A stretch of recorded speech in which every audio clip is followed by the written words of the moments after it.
Okay.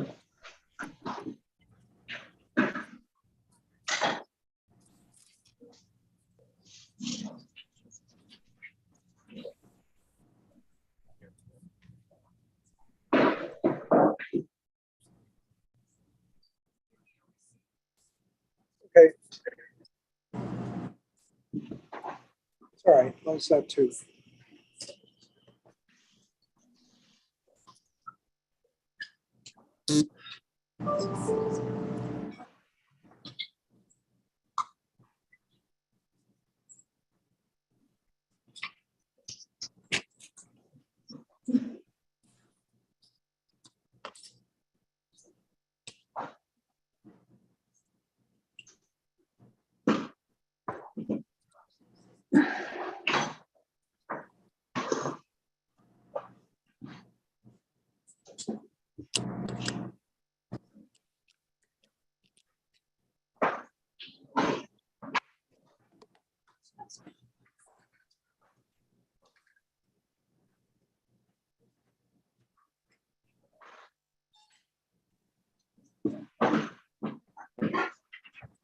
I'm going to put this in your mouth, right?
Daphne.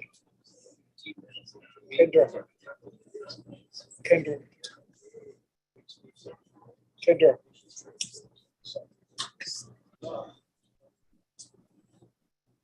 Could you have Jason Freeman, send a note to Jason Freeman to call Jane Plummer?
We are trying to get everybody connected.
Okay, can you hear me?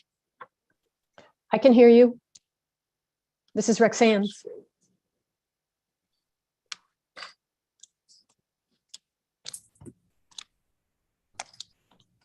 Can anybody hear me? Yes. I am. Okay. Okay, can you hear me? I can hear you. I can hear you. This is Rexanne. This is Amy. This is Jim. Can anybody hear me? Yes, I ma'am. can hear you. Oh, he disappeared.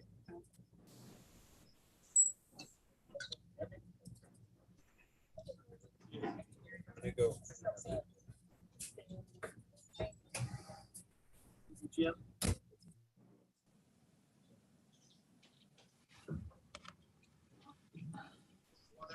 Yes, sir. Just use yours. No, I'm just gonna use Roger's.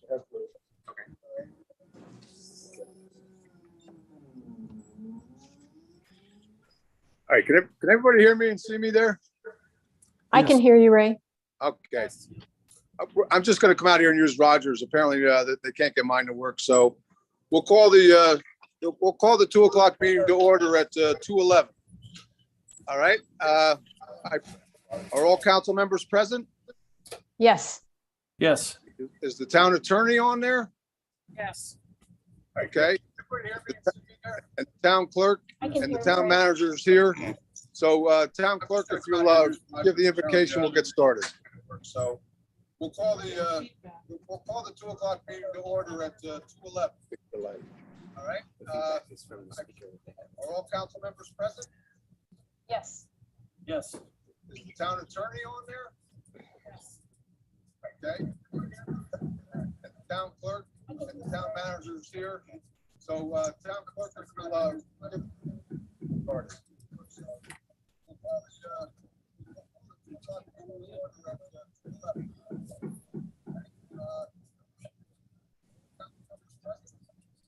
Okay,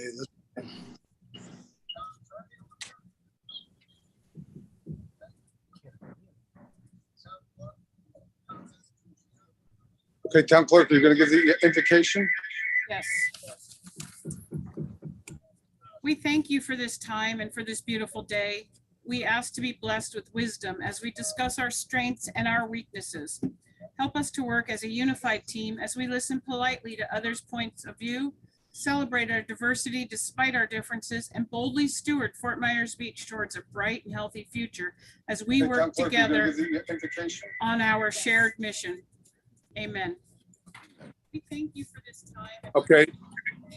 we Delay. ask to be blessed with wisdom as we discuss our strengths and our weaknesses. Help us to work as a unified team as we listen politely to others' points of view, celebrate our diversity despite our differences, and boldly steward Fort Myers Beach towards a bright and healthy future as we Okay, work town clerk, you're gonna together give the invocation? on our shared mission. Amen. Okay. All right, join me in the Pledge of Allegiance. I pledge allegiance to the flag of the United States of America.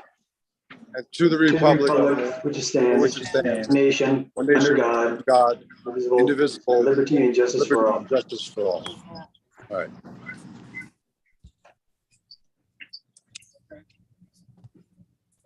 Okay. Join me in the Pledge of Allegiance. I pledge allegiance to the flag of the United States of America, to the republic Which it stands, which it stands, nation, under God, God, indivisible, liberty and justice for all. justice for all. All right. Hey, can everybody hear me okay now?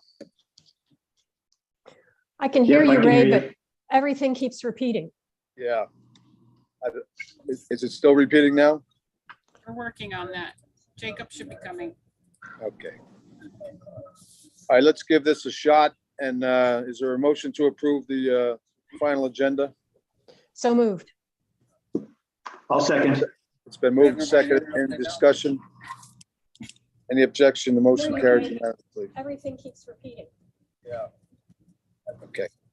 The next item is public comment. And I'll just advise people if, for some reason or another, you don't get selected. For a motion to approve the final agenda. I'll second. It's been moved and seconded. Any discussion? Any objection? The motion carries. Okay. The next item is public comment. And I'll just advise people if, for some reason or another, you don't get selected. So with the public comment, if for one reason or another, you don't get in for your comment, you can submit your comments and they'll be duly noted as being received and possibly even answered. So with that being said, we'll move on to the next item, which is local achievements and recognitions. We'll start with Councilman Veach. So with the public comment. I've got nothing today. I think there's so many people working so hard that I'm not going to take up all the time by trying to name everybody who deserves recognition. And very good. Possibly even answer. How about Councilman Adderholt? With that being said, we'll move on to the next item, which is just talk over those recordings, okay? Councilman Adderholt? He's muted. All right, we'll move on to Councilman Allers. I have nothing at this time, sir. Okay. Vice Mayor? I'm also going to pass due to our audio issues. Yeah, and I'll do the same. All right, the next item is the restoration of Fort Myers Beach. That's really the only item we have here on the agenda. So I'll start off the conversation just by saying that there are a couple of items here. The one we can start off with is the item, the matter of food here on the island. As you may or may not know, the food vendors are starting to pull out now. World Kitchen is gone, and the Red Cross has stepped in, but the incident commanders came out with a plan this morning at the command meeting, and they're going to be issuing wristbands for residents of the island who choose to eat at the Red Cross. The Red Cross will only be serving residents of the island who are staying here. So that means all of the contractors that are here will have to have another source of food. Now, it's been brought to my attention that there are about 1,100 plus contractors on the island right now. And no one wants them leaving the island for lunch and taking an hour or 2 hour lunches. So we're trying to provide lunches for them down here, which gets us back to the discussion of the food trucks. Now, there are a couple of people that have come forward with their propositions, and one in particular, Wahoo Willie's and Snug, to opening their restaurants, and also they have a food truck. We've asked them if they'd like to put their food truck down at Santini Plaza, and they've agreed to do that pending approval from the owners of Santini Plaza, which I don't think is going to be a problem. So what I'm trying to do here this afternoon is to get the rest of the council's blessing on this, and also to encourage the other restaurateurs here on the beach to come forward now, and if the ones that are proposing to have food trucks, and the process will be expedited to get them approved and get them going.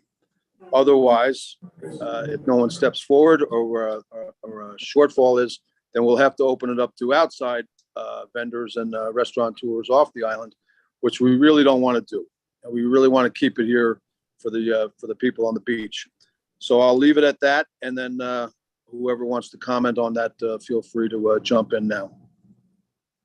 Mr. Mayor, if I may, on that, I've had some restaurateurs reach out about not just necessarily a food truck, but a container, if you will.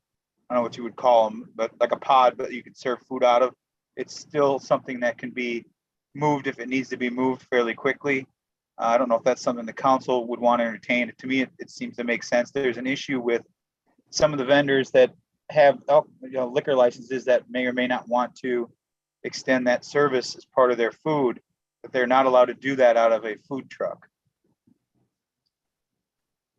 But Yeah. it sounds like they could do it out of these containers. Well, I don't know about the rest of the council, but yeah, I'm not too concerned about whether or not they can serve liquor just yet. I don't think that's an overriding issue at the moment. Just trying to get these people fed during the daytime, not get them drunk at night.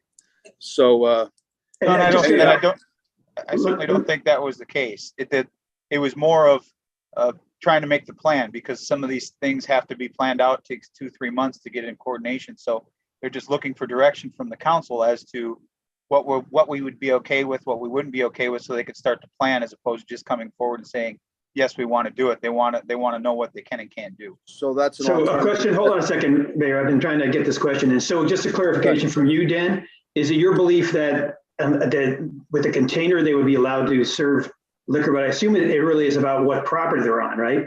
So that if they're on the property where they had a liquor license, if they had a food truck or a container, it really wouldn't matter. They'd still be able to do that. I don't know. I've been told that Florida law does not allow you to serve alcohol out of a food truck, but it could be a container with like a snow fence around it or something to quarantine off, if you will, the seating area for people to actually sit down and enjoy whatever they want to eat or drink on their own property, on the property that they were at. Is that true, John? Is that your understanding, that that just have to be roped off or somehow delineated? That's something for the, excuse me, that we can look into. That's obviously controlled not by us, but by the state division of alcohol, tobacco, and beverages, whatever their alphabet soup is. We can check. I certainly don't know if Jason Green has anything to add to that.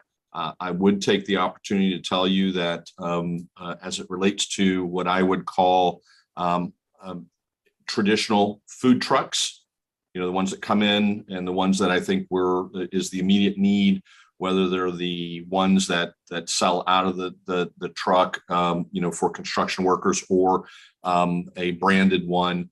Those are preempted by the state as long as they meet the state requirements and the state licensing.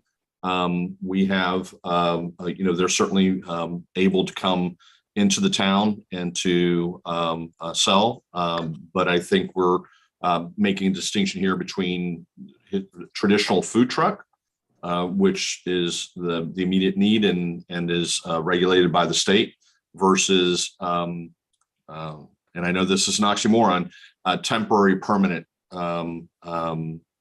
locations where someone wants to put a pod or some other type of a mobile kitchen, which do exist. Obviously, the Red Cross and other entities are providing those at their location where they previously existed for sales and consumption by workers as well as people on the island. So now, John, but I mean, I understand that maybe the food truck thing's been preempted, so we can't limit food trucks, but where the food trucks are allowed to set up would be, I mean, if it's private property, they'd have to agree. If it's public property, we'd have to agree. So they're not allowed to just go and, set up a food truck on. No. I mean, obviously the idea is that the individual food trucks are coordinating with individual property owners. If this food truck is setting up on private property, you are correct. They would need the permission of the property owner. But that would be between the food truck and the property owner. As it relates to the parking on temporarily parking on the right of way, again, it's preempted by the state. Obviously, to the extent that they are obstructing, the cleanup crews or something of that nature, we would obviously have the ability to tell the food truck to move from the location that they're at in the right of way. But otherwise, stopping intermittently in different locations throughout the town is something that is allowed under the state preemption statute. And John, maybe to make it simplified, can we, instead of just using the word food truck, if we can just say a mobile servicing, I don't know if it's a center or something that's mobile, or something that could be easily removed, and then let the state and alcohol people, they obviously have to follow those rules, despite what we, just trying to give them some guidance as to what we will allow and not allow. Again, the state preemption is very specific to what is defined in the statute as mobile food dispensing vehicle, which implies or actually specifically states as any vehicle. So it has to be a vehicle that is a public food service establishment and that is self-propelled or otherwise movable from place to place and includes self-contained utilities, including but not limited to gas, water, electricity, or liquid waste disposal. So I think that the intent there is that if it is a vehicle that is self-propelled or otherwise movable, I guess theoretically that could constitute a trailer that's being hitched to a truck or some other type of vehicle that would be preempted, and they can pretty much go anywhere in the town, subject to getting approval from the private property owner if they're just setting up on a private property. But the issue of the property owner or a business owner putting in again, I'm going to say it's an oxymoron. It's intuitively wrong to say it this way, but a temporary permanent kitchen while they rebuild, that would be then each individual property owner, and we would issue a temporary use permit for tracking purposes for those types of uses. So would your interpretation then, John, would that be if someone did have a container like Councilman Alder said, that would not be something that anybody could put down, but someone could put down a container on some land where they have an agreement with somebody, that's something we could allow, because it's obviously not going anywhere. Although, my house was pretty much mobile a month ago. But aside from that. Yes, I think that's the distinction that is implied or outright stated in the state statute, is that it is self-propelled or otherwise movable. If it's something that's intended to be, again, permanent, closed up at night and not moved off site, then that would be a temporary use. So I think you just hit the nail on the head there, John. If it's movable, I mean, as long as you can move it, then we can allow it, correct? Well, self-propelled. Yeah, I mean, the definition is self-propelled or otherwise movable from place to place.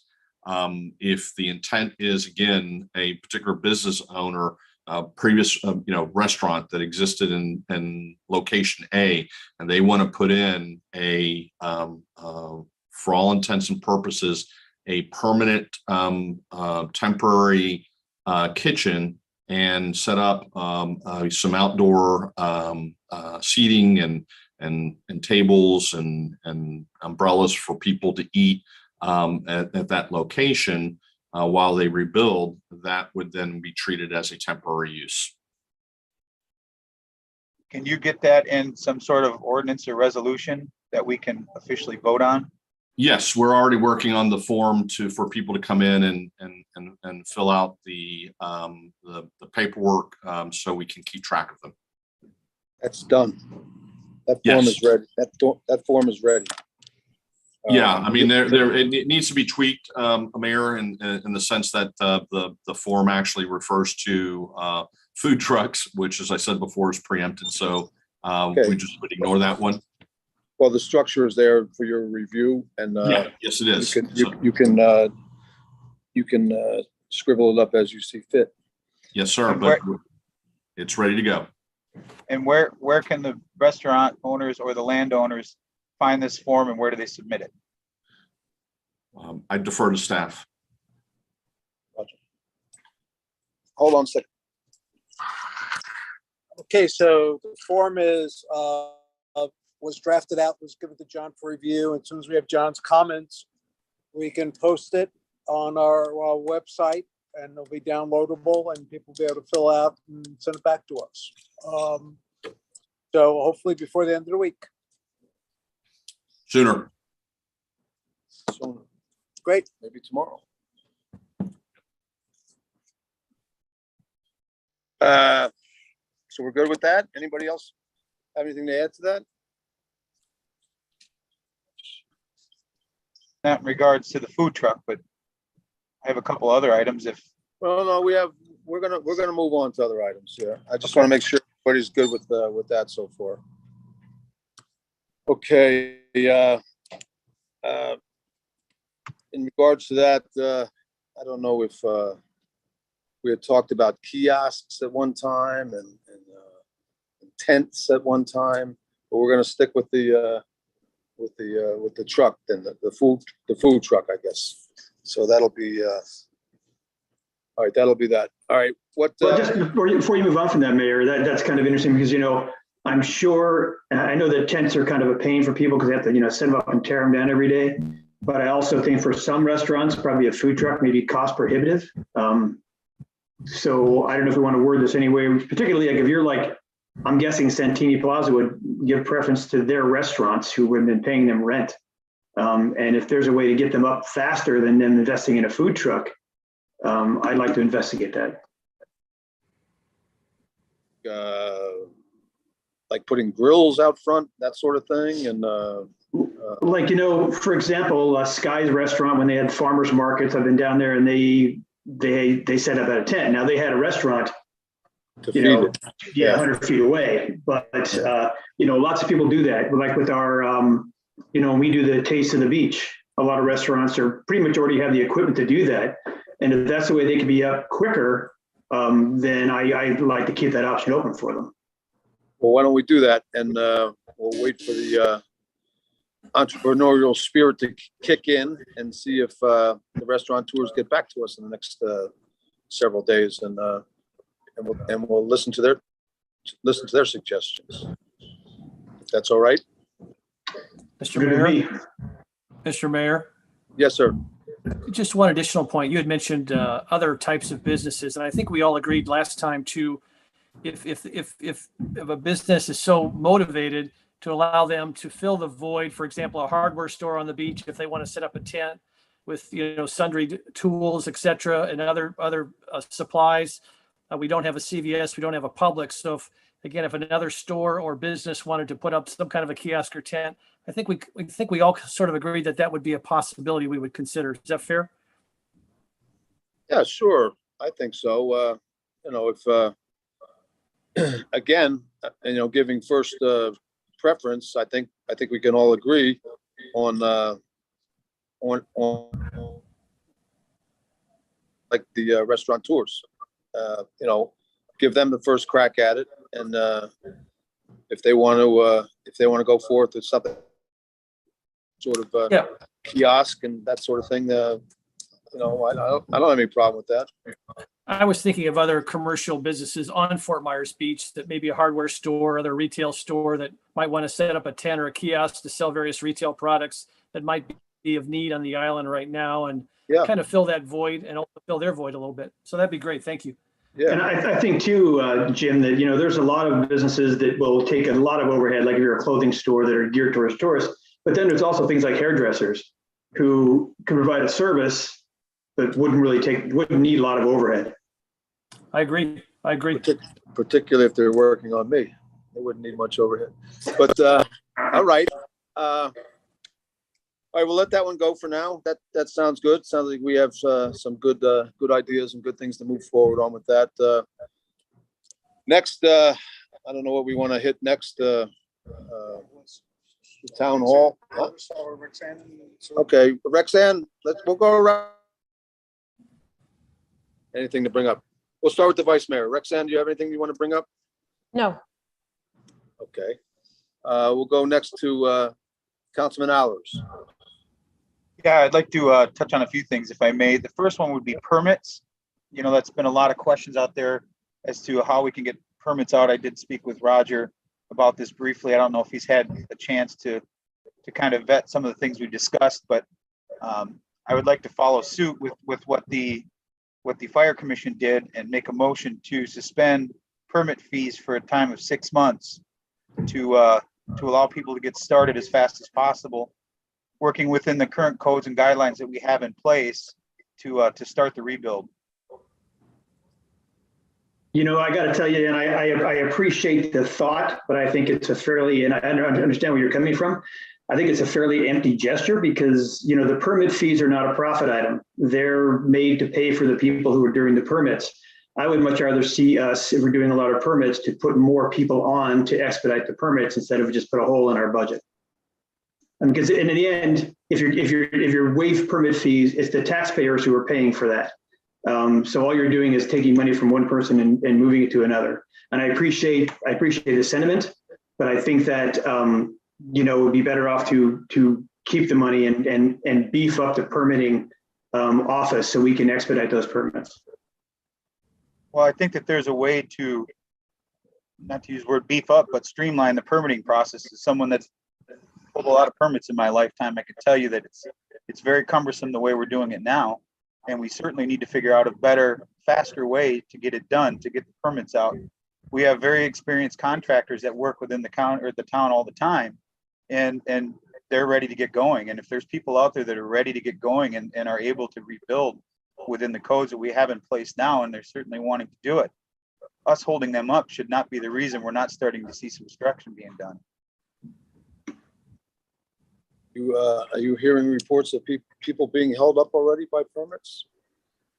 They're not getting responses. They're not getting emails back. They're not getting calls back. You know, as I said to Roger, you know, there was a time when it was getting better, and then it seems to have, even before even kind of go the other direction. So what used to be getting complaints went to compliments, and now we're back to complaints again. So I'm not exactly sure how we got here, but you know, dealing with what we dealt with over the last 30 some days, there are people that are ready to get back to building. There are people that have the means to be able to do it. They are willing to work within the codes that we currently have in place. You know, holding them up shouldn't be something that the town is not purposely doing. But if there's a way that we can make it easier for them to get this permit quickly and get started, I could tell you from a contractor's perspective, they have very short attention spans when it comes to jobs, especially when there's a plethora of them out there right now. If they're being held up because they can't get a permit and they can't get started, they're going to move on to the next one that's ready to go. So that's the last thing I think we want to do as a town is lose what contractors are willing to work within our island and get them started. So let me, a question for you, John. You mentioned to me some time ago that that you had some guys, I think they're working on building inspections, and that you were looking at engaging some of those people to help with a load of permits. Have you made any moves towards getting contractors in the permitting department to help with any kind of backlog? Yes. Well, yes, to John. I think that question is better directed to Roger. Roger, yes, Roger. Definitely Roger. Okay, so the answer is, we brought in additional resources. We're asking other governments to loan us personnel. And based on the last information that I have available, we have 3 permits in the queue. All emails are answered. Only 3 emails have not been answered. Yeah, 3 emails. We have 3 emails pending in the queue. So, you know, I think we're current with it right now. Now, I did talk to Councilman Allers about looking at our process to see if we could streamline it. And we've had a couple of meetings about seeing what we can include as a permit condition rather than a review. And we're in the process of looking at those and formulating some changes that we think can deal with the most common cases. And we'll put that into practice as soon as we can. What else, Dan? No, that's it. I believe I got a motion on the floor. I just don't know if there's a second or not. Dan? That's kind of where.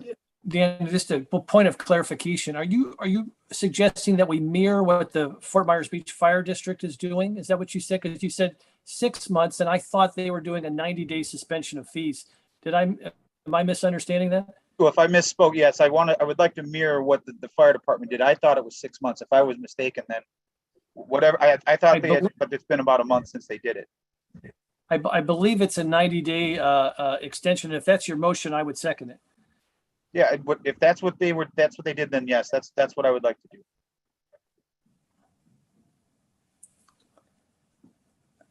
I just think we need to be in sync with, as you said, with the Fort Myers Beach Fire Department as well, and then we can review it at that point.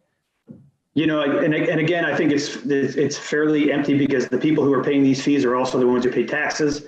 But there's a lot of financial uncertainties of the town. I don't know if it's a really good idea to be making this move now. I'll also say that I think the whole 60-day thing, I know that, you know, depends on where you are. If you are fortunate enough to be able to fix your house up under the 50% rule, then maybe you can do something within 60 days. But for a lot of people who are not that fortunate, it's going to be more than 60 days before these permits are filed. So it's also a little selective to people who are honestly fortunate compared to others.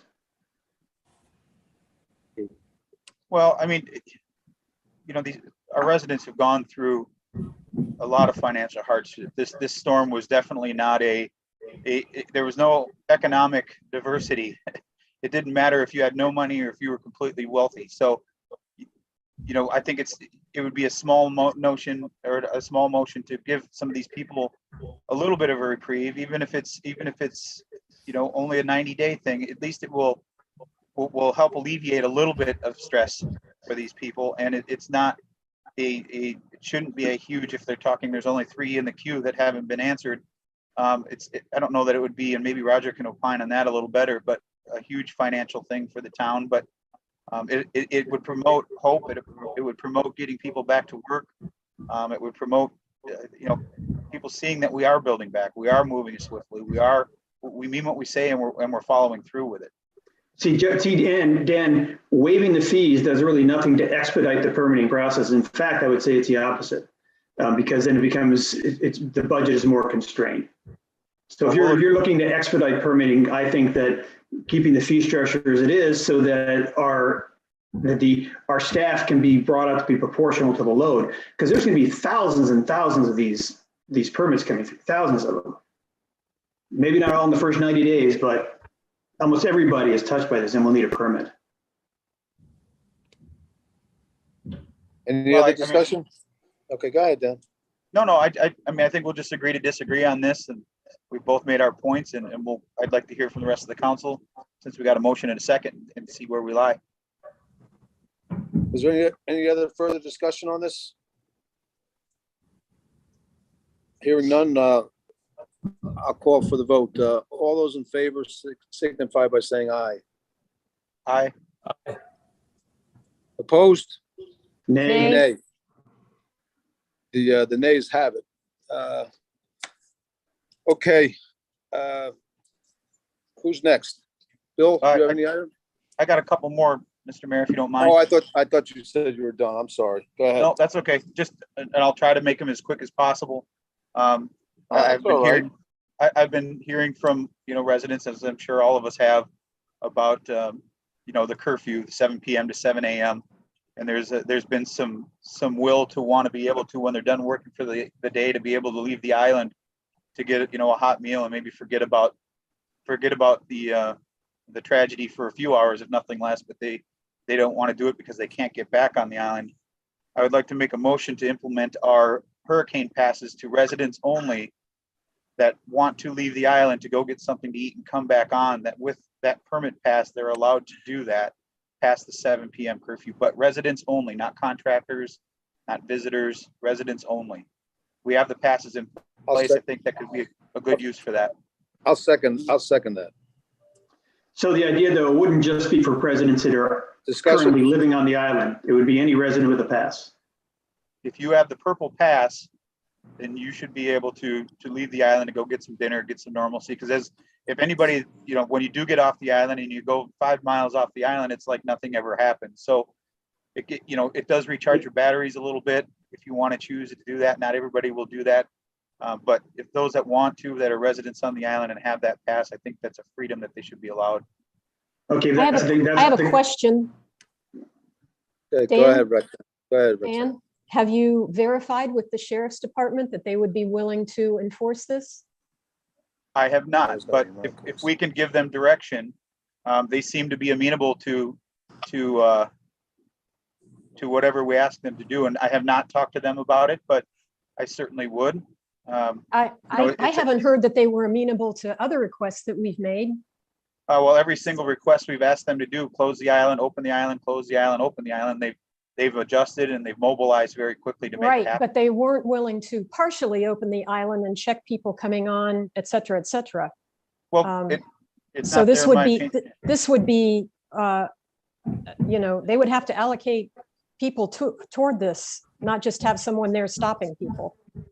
Well, I So they think, would, I can appreciate that, Madam Mayor, Madam Vice Mayor, but, we've got this plan in place and to use it at this point makes sense. And to see a color hanging from a rear view mirror is fairly easy. And I don't know that we're going to have a ton of people going off and on the island, but well, I guess my request would be that you amend your motion to include that this plan would be used if the sheriff agrees that they are willing to enforce it. And I would also, just for clarification, because what you said and what the passes do are not necessarily the same, Dan. You're saying to allow people who are living on the island to go off the island in the evening, but the passes are available to everybody, even if they're not living on the island, like all of us counselors. So it means it would allow anybody with a pass to go onto the island in the evening, as well as allow people to get off. Unless I'm mistaken, you can't get a pass unless you are an island resident. Right, but we're not living on the island. You said, you couched this as saying this is for people who are living on the island to get off and have a sense of normalcy. But there's a lot more people with these passes who are not currently living on the island, like all of us. I guess I'm struggling. So you think that there's going to be a plethora of people that just decide to come on after 7 o'clock because they can? It's just going to be more open. I think that, everything is moving really quickly. I mean, the last week or so, I haven't seen much traffic. You see a lot of things are being done. The trash guys with the numbers they have are moving. I think it's probably just a matter of time before we want to drop the curfew altogether. That people have had enough time to secure their properties and that there's enough people living on the island where it's not a vacant island. So I'm not saying I object to it, Dan. I just want to be clear that this is going to allow more people than your intended target to come on and off the island at night. Go ahead. If I could, just a clarification on that, Bill. I mean, it's a fair point, Bill, but I think the town was pretty diligent on requiring identification to certify that you are a resident of Fort Myers Beach, and you had to make a real effort to get those reentry passes. And so I think those who have them legitimately, and I think it would really do a service to those folks to be able to get on and off the island who belong on the island and who have a purpose on the island. So your point's well taken, but I don't think it would cause additional problems to have somebody off the island who needs to get on the island for whatever reason, who's a resident. I don't see that as a hurdle. I mean, it's something certainly worth considering, but I support the motion. And My only concern is, go ahead. No, I was going to say, I'm really looking for a clarification because I heard what he's saying and I know what would happen. And I just want to make sure they're on the same page, that be anybody who has a residency on the island be allowed on and off during curfew. Well, that's what it would boil down to. But I see their point that I don't really see that too many residents of the island that are off the island are going to necessarily want to come running back to the island at nighttime. My only concern, frankly, is that there'll be more cars on the road going up and down, and we may or may not know who they are. Unless they leave those purple hangers in their windshield there. So I'm concerned about the law enforcement on the beach itself, not so much at the foot of the bridges, but on the island. But I'd be willing to give it a shot because we were actually talking about this morning about with the time change coming up and so forth that we might have to readjust the curfew anyhow. But and that's another discussion we might want to have. But let's dispense with this motion here. I'll call the question if there's no more discussion. Just All those in just for favor? the, Mr. Mayor, just for the good of the order, if Dan would, and you would second it, amend the motion to make sure that the re-entry pass is placed on the rearview mirror in easy view for the sheriff and his deputies to view. I think that's just make that part of the motion. I think that would help everyone involved. I also didn't hear any amendment that I requested to the motion. Was to get buy-in from the sheriff? Yes, Contingent upon the sheriff's approval. yes.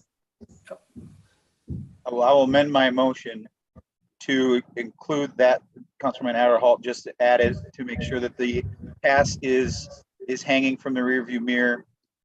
If you have been issued the pass, that it's on the rearview mirror.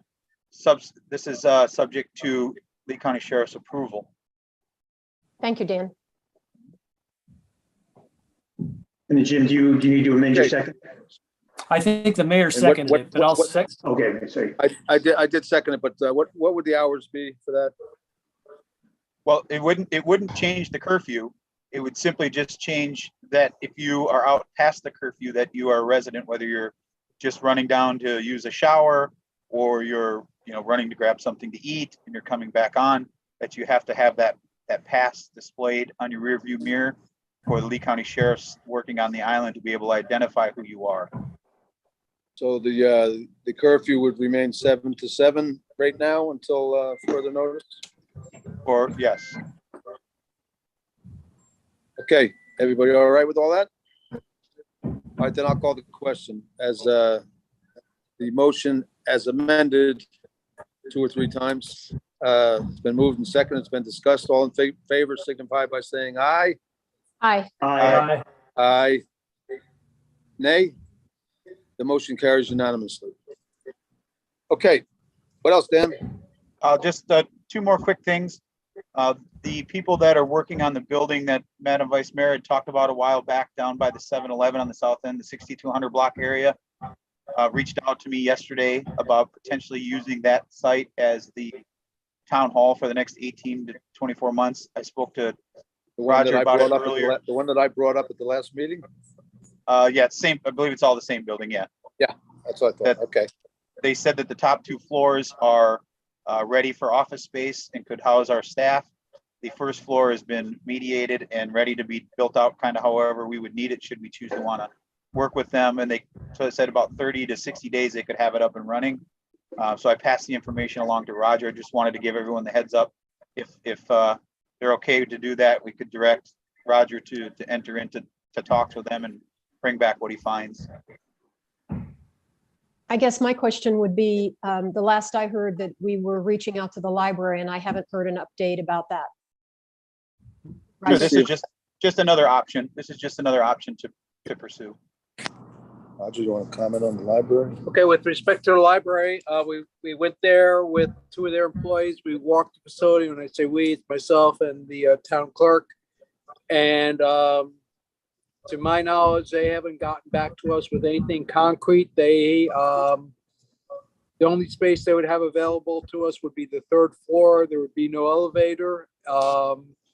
So it couldn't be fully utilized as a public meeting due to ADA concerns, but it could be a place for staff to work out of. But within their overall repair plan, I don't know if A, that's a priority, and B, if they want us running up and down the stairs with their contractors while they're trying to fix the 2nd and 1st floors, but we're waiting to hear back from them. Well, that sounds less than ideal. So I would agree with Dan's suggestion that we look into this other building. Now, is the elevator in the other building working? I did not ask that. I did not ask that specific question, but they did say that they will make any changes or anything we need them to do to make it work for us. Just gotta negotiate that out. Yeah, DeAngelis and Diamond is rehabbing the whole building for the owners, so they'll have it up to snuff in no time. So that's an option. There are other options though. We'll get the skinny on that one, and Another option is the Bay Oaks building, the Bay Oaks gym. That's an option.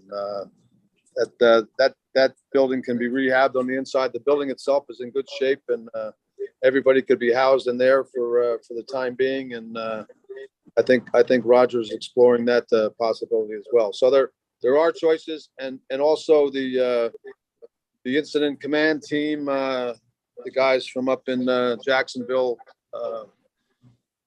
There's one guy in particular, Larry, who's been working on the facilities.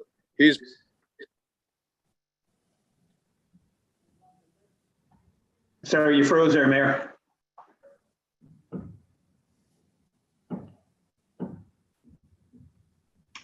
I'd say I'll just why he's frozen. I like the idea of the Bay Oaks building. I don't know how that worked logistically with all the debris back there, because right now it's not a safe place for the general public. I missed that, Bill. Can you hear me? Yeah, you're frozen there. I would say I like the idea of the Bay Oaks building. I think because, it may be more economically suited since you already have the building. But how long do you think it's going to be before that area is safe for the general public with the mountain of debris that's there now? Well, that's a good question. That's another question to have answered, but I'm sure they could work something out for us, on that north end of the property. Yeah. Oh, hold on 1 second. I'll get Roger in here. Hold on. Okay, so I've talked to one company, and what they would basically do is make the debris area smaller, cordon it off, and create a pathway to the Bay Oaks building segregated from the debris. We have to repair the Bay Oaks building at some point on the time spectrum anyway. So it just becomes a question of prioritizing it for repair for this purpose versus prioritizing it for repair as a recreational facility.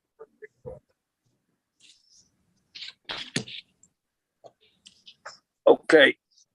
So there are options. So there's a couple of good choices to further explore here. So hopefully we'll know something within the next possibly by the time we meet next time. So anyhow, so we'll let that, unless there's anything else to add to that, we'll move on to the next item. Are you all done, Dan? You got another one, Dan? Yeah, sorry. Two all right. more. Two more. You said that last time, two more. I know. I thought of another one. Sorry. That's all right. Today, this is more of an update to the council and to anybody that's listening about the 50-50 and, the building value and those kind of things. And I think it's been out there that, our code is the 50, the building value plus the 20%.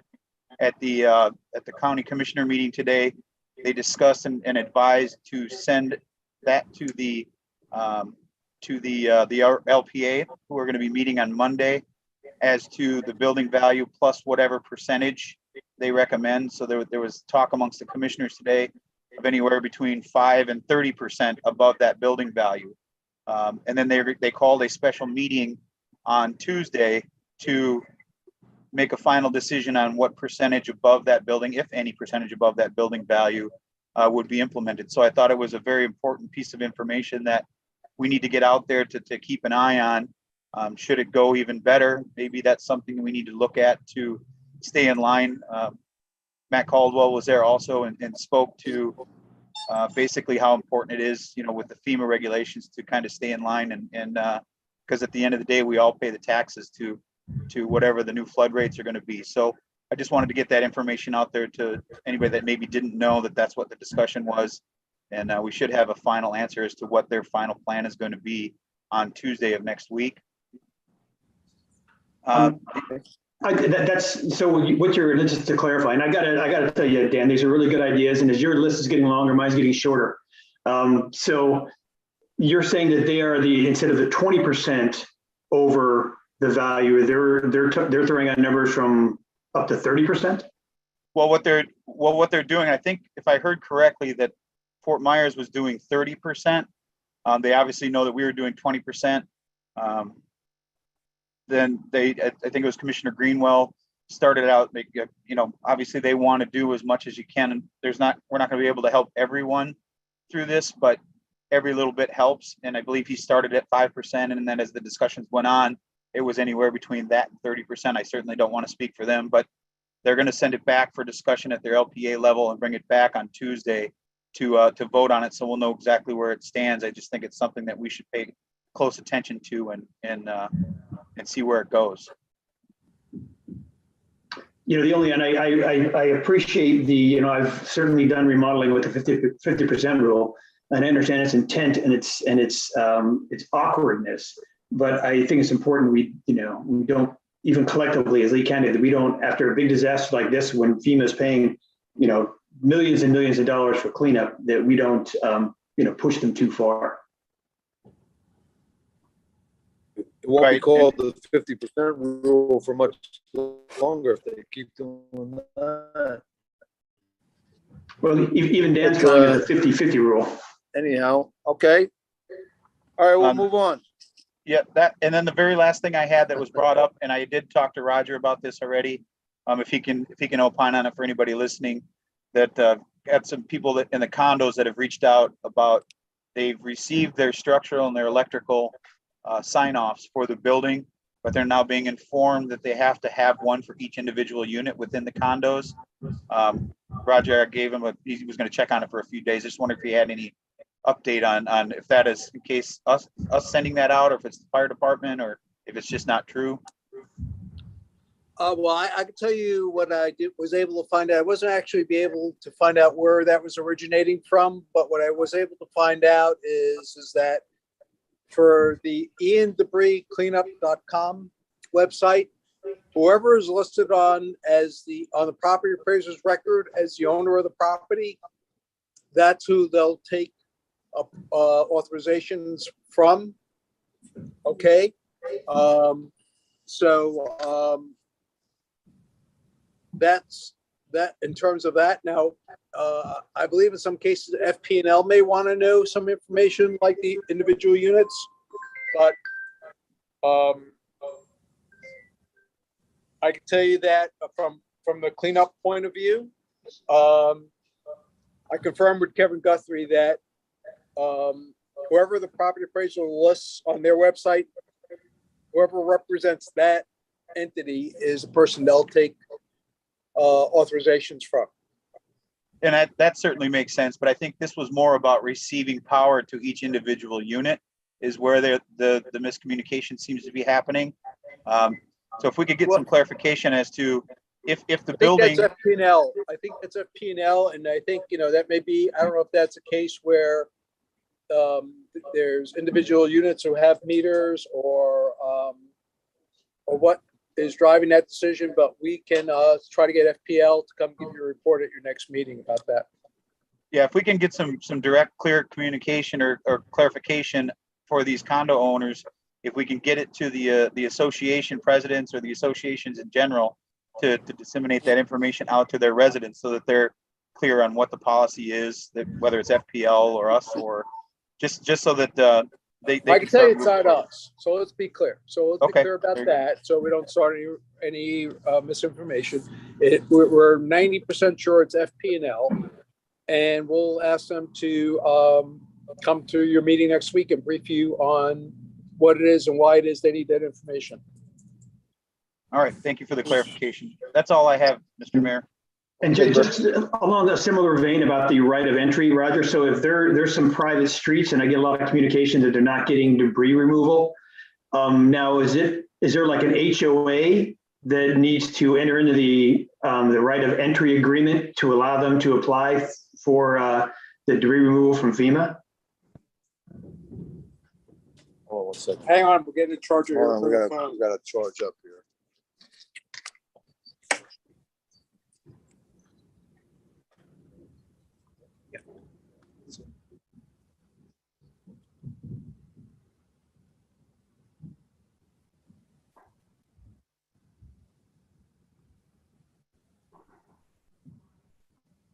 Okay. Sorry, Bill. Say Pose that again. question again, Bill. Yeah, just well, it's along the same kind of vein as what Councilman Adderhout was saying, or sorry, Allers was saying, is that I know there's some private roads where they're complaining about not getting debris cleanup. I know they need to sign some kind of right of entry, both to get the trucks there, or if it's considered private property, to apply for FEMA to go in there. Now, is that just the HOA, or is that every individual property owner within that street has to agree? What they're saying, whoever is a property owner listed, the if it's 6 individual owners who own a equal share, John can maybe help explain this better than me, but then it would be all 6. If it's the Brentwood Homeowners Association, whoever that person is, whether by a power attorney or the board president, whoever represents that group would be the person. So it's not going to be one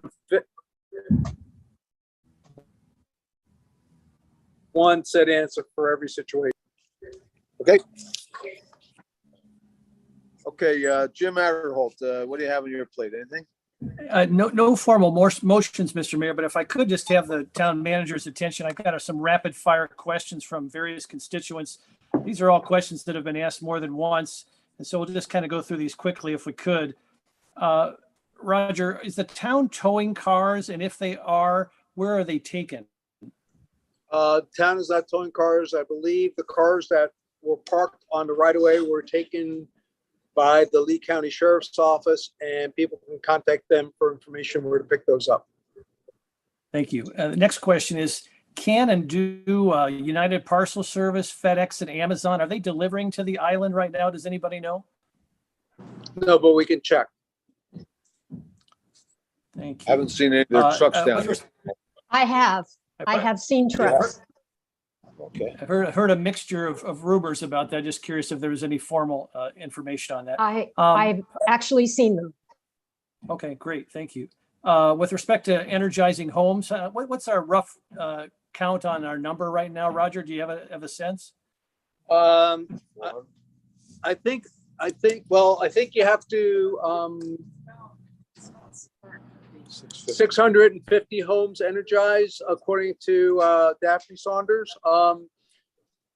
We have roughly 3,500 structures, and we lose about half of that between the ones that are not livable and severely damaged, and so we can compare that way.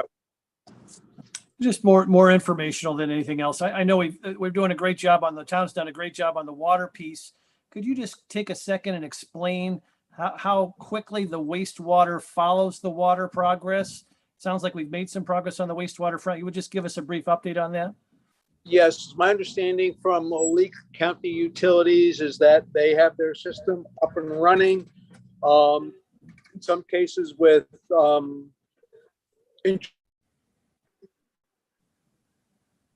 running.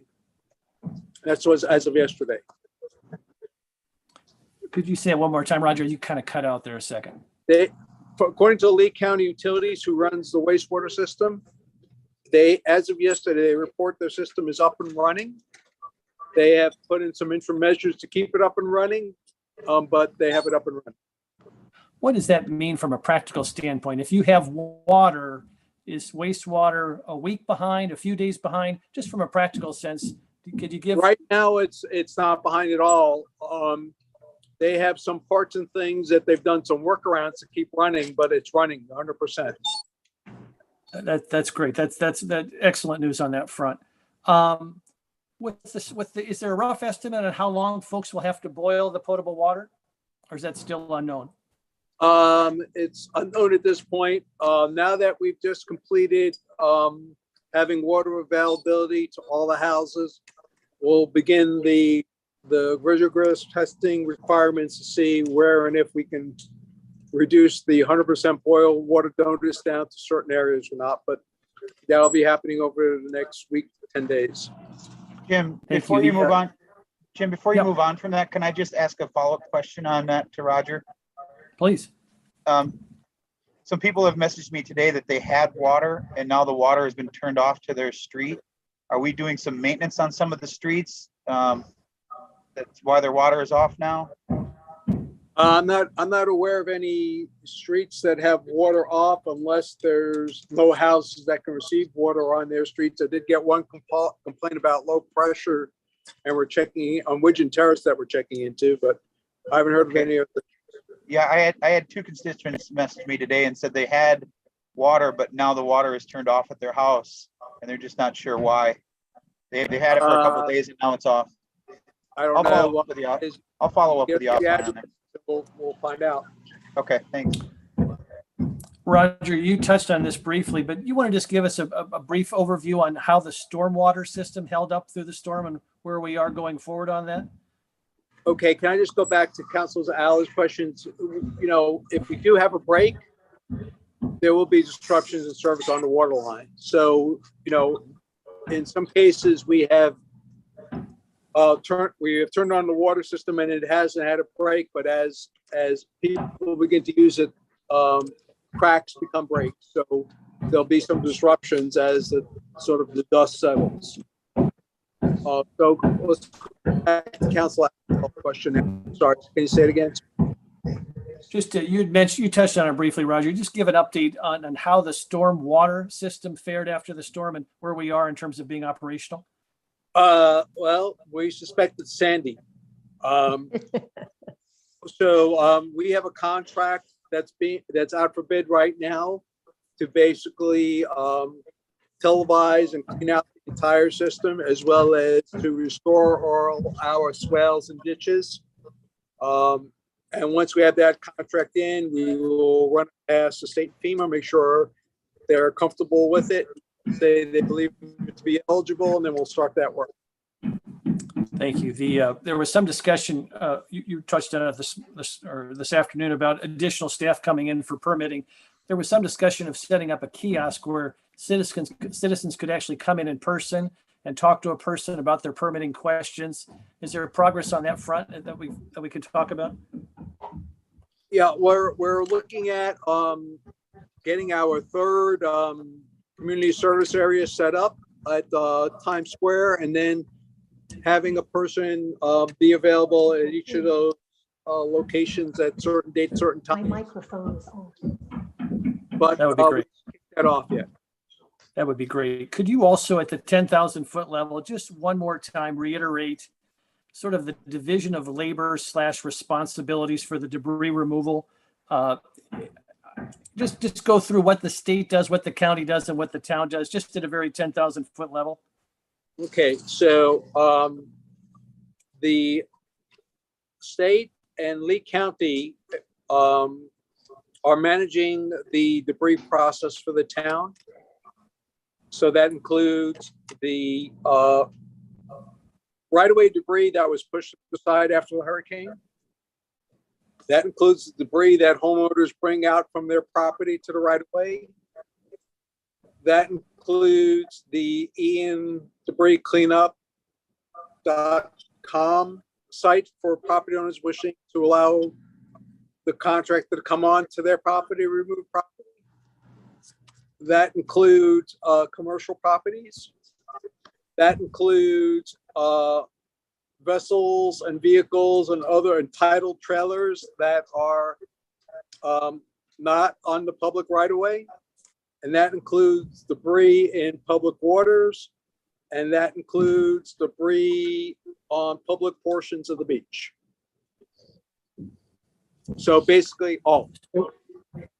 So just for informational purposes, is the county managing the operation and the state assuming the financial risk? How do they split that responsibility? We're not a party to that agreement, so I can't answer that specifically. I could send you and other members of the council a copy of the agreement between the state and the county. I was just curious. I've had a number of people ask me about that. That'd be helpful. Just before you move on there, Jim, so you mentioned the public part of the beach and the waterways. That's all handled under the same contract? Well, not necessarily the exact same contract, but the state we'll probably be bidding that work out or arranging for that work to be done. But Okay, not necessarily all under one contractor. They may have multiple contractors. because I know one of the items on my list, and just since it's kind of related to what Councilman Adderholt's saying, is beach cleanup, because, you know, I've been on the entire length of the beach, and there's dumpsters, there's, you know, sofas, there's lots of heavy equipment that we need some help getting off. And the longer it's there, the more it sinks and the more it breaks up. But there's also some concerns about water quality and not wanting to have people work in, you know, an environment that could be harmful to them. Well, I think the state emergency management realizes time is of the essence for the exact reasons that you mentioned, Council Beach, but also because the federal government pays for 100% of that for a limited amount of time. So I think they're very motivated to get this work done as quickly as possible. Two last questions, and they're interrelated, Roger. Would you just kind of give a thumbnail sketch of how you view the town's fiscal situation, both short-term and long-term, and then also discuss the insurance dynamic for the town, the insurance that it had on the town hall, you know, and other structures and infrastructure, and how that will help offset some of the fiscal challenges that we might face, both short-term and long-term. If you just spend a minute on that and let us know what you're thinking in terms of short and long-term challenges and quite frankly, opportunities, if there are any. Okay, well, last time I checked with our financial team, town has roughly $16.5 million in cash. That does include the ARPA money, but does not include the $8 million loan. There's frankly a call, I believe, going on this afternoon with freeing up that $8 million loan, potentially used instead of towards the Bay Oaks new building, to use it towards a town hall if we wish to use it for that. I understand there's a $3 million insurance payment that's in transit to the town. We have asked FEMA for a 50% advance on our Category B work, which is $8 million.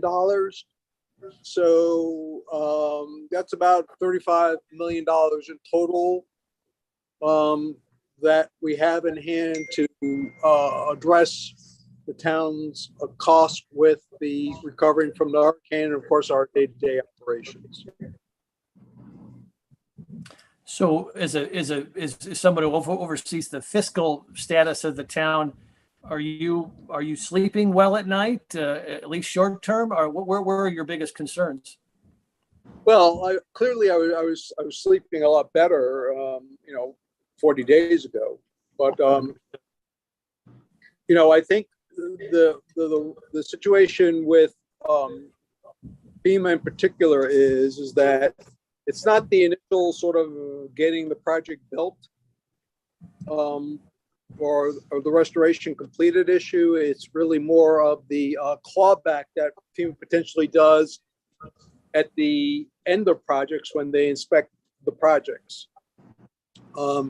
They're very particular, and you have to have every I and every T dotted. We've had, I would say, since a week into the storm, we've had a consultant on board helping us who does nothing but this stuff, to look at what we're doing and how we're doing it, and make sure we're in the best position to make sure that there's no clawback in the future by FEMA.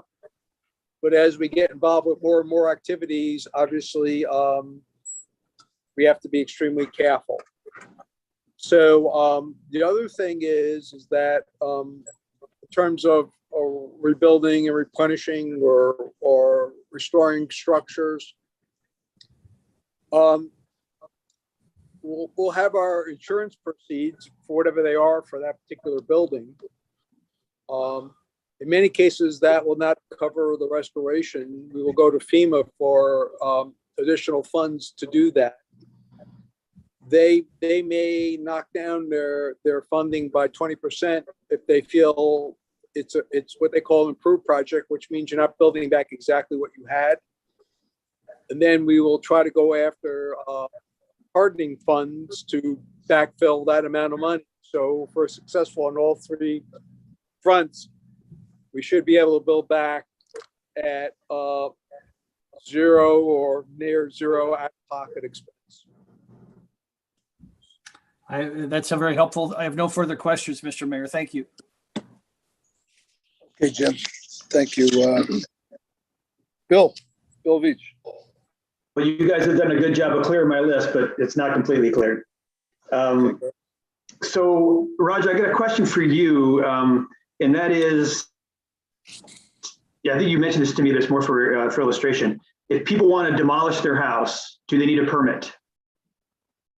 Yes, there's a very, I would say, simplified form that they can apply for, and that's turned around right away.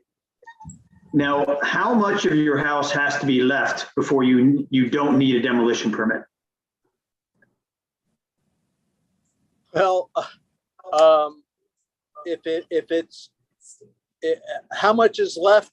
I don't know if there's a specific answer to that, but clearly, if they need guidance with that, they could send a picture of their house with the permit application, and if we don't think they need a permit, we'll tell them that. So, because you mentioned to me that it wasn't really, that the real reason for the demolition permit was from the homeowner side, that if they go into insurance or some other things, they may need that demolition permit. Well, it's for that. And the other thing is that if they're demolishing their house themselves, theoretically, they're not adding to our debris pile. They're putting it in a dumpster. If they're putting it in a debris pile, we need to know that, or at least if they're planning to do that. Is that because it will not be included in the FEMA paid collections? Well, what happens is if you let's say you want to demolish your house and you want to put it in our debris pile, then we need to know that you've registered at FEMA debriscleanup.com. Okay. The other thing is I noticed that there's a lot of concrete left in the debris piles, that people who have, torn out foundations or this kind of thing, that I'm kind of gathering that those trucks that we see all the time are hesitant to pick up concrete because they just cannot get a complete load that they need to get paid. Well, they get paid by volume. So I think we can talk to them and perhaps ask Brandon to come to a council meeting and talk to you specifically about concrete. But I suspect that because of volume, they would be interested in getting that material if they can. All right. The next question I have is now, people who have flood insurance, if they signed on for a rider with the policy, it's called the increased cost of compliance, or the ICC. That can provide up to $30,000 for the cost of lifting your house or other flood proofing. Now, I sent something to you, Roger, that there may be, this is suggested by a constituent, that there's a process where the people could assign that money back to the town with the hopes of getting that augmented by grants. Now, I know, Roger, you probably don't have time to look into this in any kind of depth. My feeling is, though, that will probably take some time because most of those grants are not meant to repair a facility. They're more, and I know there's people like this who have got some flood damage and they can fix their house with a 50% rule, they think, but then they would like to lift it just for peace of mind. So in that kind of situation, they may be able to lift the house later on with this grant money if it happens. Yeah, I received your email, and Jason Green and members of our planning staff are looking into that. Jason's here right now, Bill, if you want to talk to him. It's more of just informational at this point, but we can wait and have him look into it more and distribute it, unless you have some insight right away, Jason. No, some of those grants, the timeline might not work because of how, like you said, the years that it can take to get into the cycle, but we're researching some other options and working with the FEMA partners that are here to some more information to the public. Okay. Another thing I get a lot of questions about is the new versus the old flood maps. And I think a lot of people want to know specifically, has my house changed? Has the flood elevation of my house or the category of my house changed? Is there a way we can put a resource out for people where they can compare the old and the new maps easily and see the personal effect that has? Well, the answer is, I'll let Jason answer this, but basically the new maps are going to be in effect or are in effect, but here. So right now we have panels that we are going to put, I think they're on the website, but I'll make sure they're, and we've asked for digital versions. Type in your address and it'll go to that site. Those are not available for some reason for our community right now, but we've been asking for a couple of weeks to see if we can get those. Unfortunately, it's probably about 2 weeks before we'll get those. But at least by the date of November 17th, we'll have those as a digital link to a website to search your property. Before that, we can just try to help you identify what the difference. Thanks, Jason. Okay, now I've also heard something, this is again, maybe, I don't know if this is Jason or Roger, some kind of scary ramifications if you essentially cheat the 50% rule. I've heard of everything from, you can have your house condemned to FEMA will never issue flood insurance to that house again until it's raised up to flood level. Is that true? Yes. Well, I think I'll let Jason provide you detail, but the bottom line is FEMA does not want repetitive losses. So their regulations are driven around trying to prevent preventative losses. I'll let Jason fill in the detail. Yeah, that's true. So there's two parts to that. If there's found to be violation, it's the town's responsibility to go back to those property owners and try to get them to elevate and be in compliance. And if they refuse, then there's a process that happens as far as kind of labeling that structure so they don't get flood insurance. They won't issue to that structure until it's brought into compliance. If the town is found guilty of not implementing our rules and the NFIP rules, we can be suspended or penalized. And that is one of the faults to that, or one of the outcomes of that. If you're suspended, then mortgages can't be issued because they need flood insurance for the mortgage. They're required. And also one of the things that I learned today is if that's happened to you, this whole process can be withheld. So if this were to happen again, and that's something that we have had happen to us, let's say we violation, suspended at any point, all of. Yeah, sorry, you sounded very important, but you cut out there, Jason. What's that? You cut out there for a while, Jason. This whole process, this recovery process and all the staging, all that assistance that we're getting now, that could be withheld if a storm event were to occur again, if we were suspended, if we were in violation of implementing the regulations. So okay. Not people, but the bad side of it, of not doing it is very bad. So then there's two sides of that, right? One is our regulations have to satisfy the FEMA requirements, and the other is, and there's some flexibility there, I understand. The other is we have to be enforcing them. We have to enforce our regulations and the minimum standards from FEMA regulations. Okay, and do you know this whole talk about adding another 20 to 30%? Is there any kind of documentation in FEMA what's permissible? The conversation today was be very careful about the percentage you add. All right. Okay. Yeah, this is bigger than just losing our discount on flood insurance policies. You could lose your policy, period. You could recovery.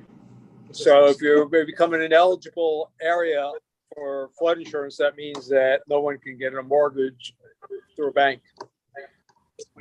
Right. Not to mention we go. So, I think there's a balance between trying to accommodate the folks who would like to rebuild, the builders who specialize in rebuilding versus new houses versus, what's good long-term for the community. So we'll see how that all shakes out. Okay. Yeah, I think it's important to know there's two sides of that coin, that we have to be careful, but we want to help people as much as we can, but we don't want to sink the ship in the process. Okay, and I think the last thing I have is the builders open house with the Lee County Building Industry Association is 2 days from now, on the 3rd of November, 5 to 7. It's at 6750 Panther Lane, which is, I think, Cypress High School, in their media room. I heard over 20 builders have signed up. I have no idea how many people are planning on coming. And I'll also encourage the organizers to come with a contact sheet so those who can't make it will at least have a list of potential contractors to call. I want to thank you for facilitating that, Bill. That's a great service for everybody. So thank you. Vice Mayor. You already came to me, Ray. I was going to come back to you again. You're not going to have too many more opportunities. I have nothing further at this point. Everyone has really been covering everything very well. Okay. And my items have all been covered too, everything that I wanted to speak about, plus at the beginning. So I just want to let you know that the council, if you haven't been down here for a while, your staff is working very hard here. They're very diligent. They're getting the work done. The building department, as was stated earlier, is caught up on the permits. FPL is cranking out the permits for electricity. You know, the water's back up, the sewer's back up. We have the county to thank for that. And so things are really clicking. If you haven't driven around for a while, a lot of the debris has been removed. And of course, more and more is coming back out to the boulevard. But the foot of the bridge looks a lot different these days. You know, a lot of that crap has been removed, and it's looking a lot better. So then if you didn't see my Facebook thing yesterday, we said goodbye to the guys and ladies from Fire Department of New York. They've left us now as our incident commanders. These are the teams that facilitate a lot of the work down here and also track a lot of the expenses and what have you. And so they've left. They succeeded the team from Louisiana, then came New York, and now Northeast Florida is here. The team from up there, and they've assumed the job under us, under our direction. The Unified Command has been shaved down now. Our fire department has branched off now. They're back to their own situation. So they're commanding their own, and we're commanding our own now. So with the assistance of these people from the Northeast Florida. So that's kind of what's going on down here in a nutshell. As Roger stated earlier, the Community Resource Center, the third one, is going to be opening up shortly, hopefully within the next few days, up on or hopefully sometime this week or soon, up in Times Square for the north end of the island. And hopefully the food vendors are getting together and getting their plans worked out so we can expedite that. And things are really moving along. I mean, the citizens are down here. They're getting all their work. A lot of them are getting their work done. And so I'm very encouraged, as we all should be, that things are moving along. And I want you to start thinking, if you haven't been already, and I'm sure you have been, about the future. I mean, this cleanup is only going to last for so long, but I want to start thinking about how this is all going to start looking in 2 years, in 3 years, in 5 years, and the opportunities that are going to present themselves here to us.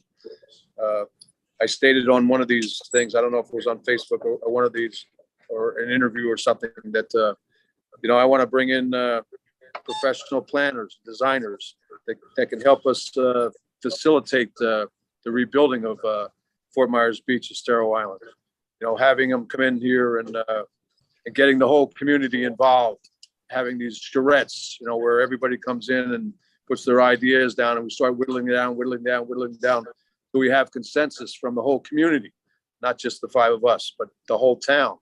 So that's kind of my hope. That's kind of my vision for things to come here. And I hope that you all, that we can come to agreement on that and really start looking beyond this drudgery right now towards towards a much brighter future.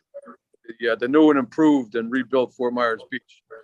So I'll leave everybody with that, and we'll move on to final public comment, if we can do that. Mr. Mayor, Yes. did you wish to extend the local emergency resolution for another week as council?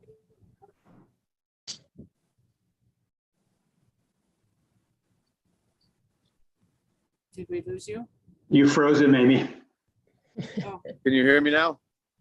I can hear you. Can you hear me? I can hear you. Yes, I can. Yes, I Okay. can. I'll move to extend the emergency resolution. Thank you. I'll second it. Been moved and seconded. Any discussion? Any objection? The motion carries unanimously. Okay, Madam Clerk, if there's anybody waiting in the wings for public comment, if you want to. Yes, we have some in there. Let them in for you. Okay. Just remind everybody that we're still going with the 3-minute rule, and if you can follow that, that'd be great. Okay, they should be coming in soon.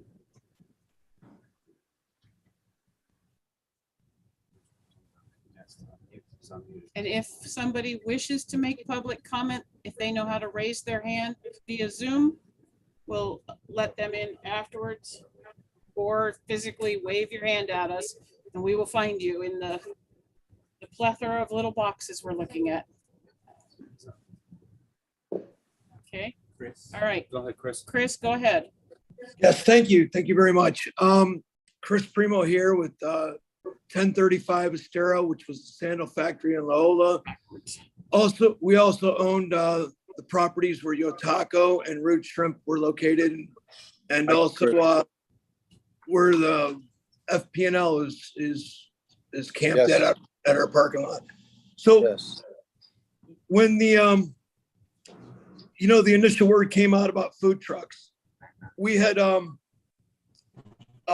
three of my restaurateurs have procured food trucks and are ready to go back online. We're trying to secure power and water, but they are self-contained. One of the things that I want to mention is the property lends itself to a safe environment.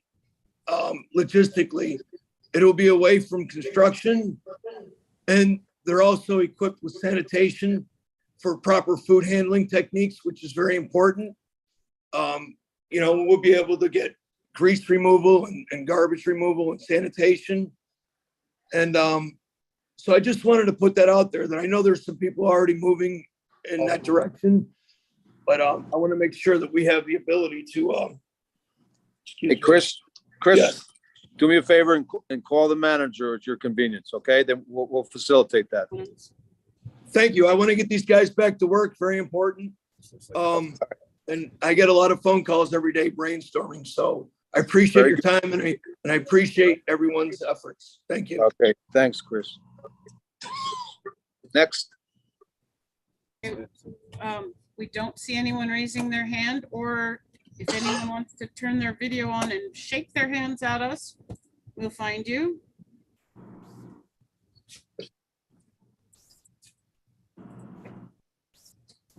Let us look through all the little boxes real quick. We are not seeing anybody anymore. All right, well, we'll say going once, going twice. And again, I will repeat that if anyone was not able to comment for one reason or another, you're certainly welcome to submit your comments or questions to the town's website, and you'll be on the record at a minimum, and maybe possibly get your questions answered. Okay, so you're still waiting, Madam Clerk, or is you done? We see nobody else trying to get our attention out there. We're All good. right, we'll move on to the next item. That's the town manager's items. Town manager? Well, I think I've covered everything I need to cover through the questions I've been asked by the members of council. So the only thing I will add is that, I hope you will continue to be forward looking and understand that whatever we do for things like a town hall, whatever, while we're working on our short-term plan, we also need to be working on our long-term plan. So, thank you. Okay, town attorney's items, town attorney.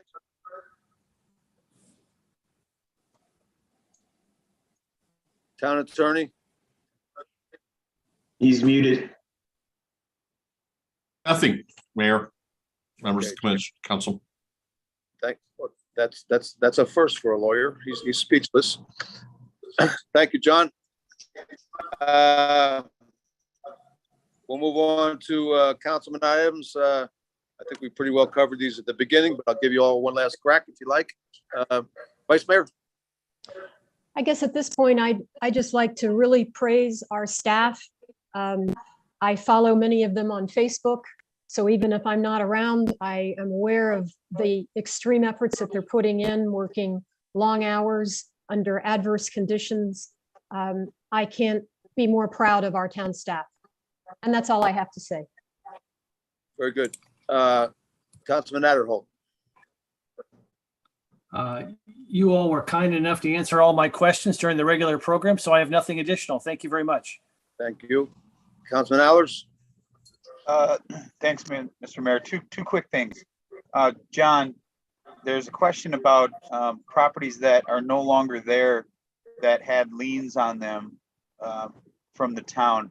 How does that all work out now that the buildings are actually gone? Is it still on the property? Are they still in place? Do they go away? It's in the general broad spectrum, I guess.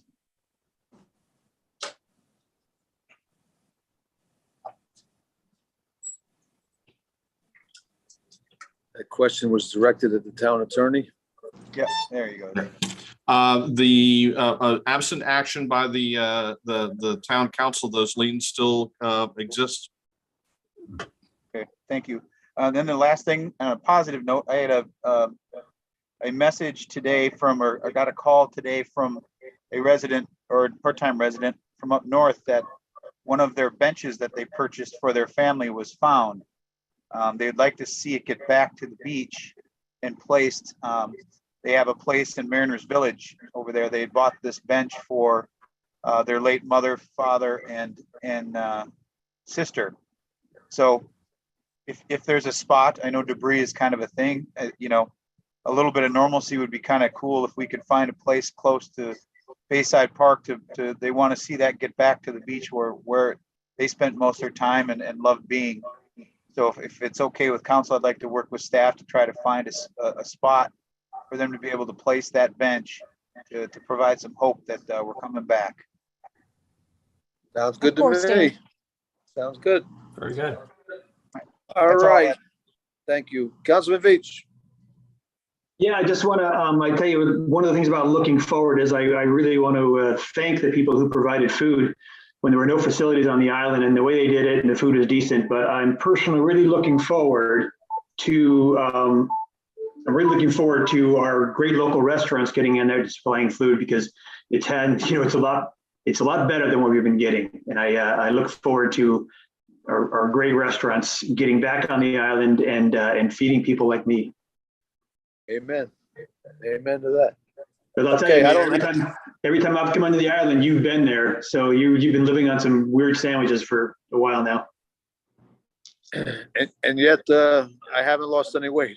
Go figure. But anyhow, maybe just the stress is taking a few pounds off. But okay, well, I don't have anything else to add to that. So if there's nothing else to add for the good of the order, it was a very good meeting. I thank you all very much. And if there's a motion to adjourn, we'll do just that. So moved. Second. It's been moved and seconded. Any objection? The motion carries unanimously. We're adjourned at 3:44. Thank you all very much. Okay, thank you. Okay. Good evening, everybody.